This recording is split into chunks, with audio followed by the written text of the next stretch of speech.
শরীরের সুস্থতা কত বড় দয়া, যে চলতে পারে না তাকে জিজ্ঞাসা করলে বোঝা যাবে, যে হাত পা নড়াতে পারে না তাকে জিজ্ঞাসা করলে বোঝা যাবে। ওকে এখন দোয়া করতে বলেন তো দিন রাত। তাহলে শরীরের সুস্থতা আল্লাহর কত বড় দয়া। আমি আল্লাহ দিয়েছিলাম যে তুমি এখন একটু জিকির আজকার করো, তাতে তো তুমি দোকানে আড্ডা পিটে টিভি দেখে কাটিয়েছো, এখন বেকায়দায় পড়ে আমাকে কি বলতে চাচ্ছ? সাহার অল ফারাক, অবসর।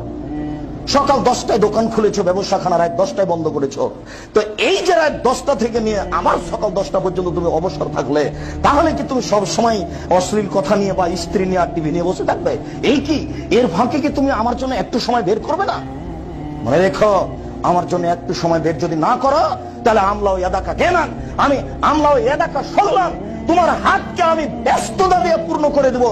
ওলামা শুদ্ধ ফাঁক রাখ, তোমার দারিদ্রতা বন্ধ করবো না। কোটি টাকা হলেও তুমি ভিক্ষু।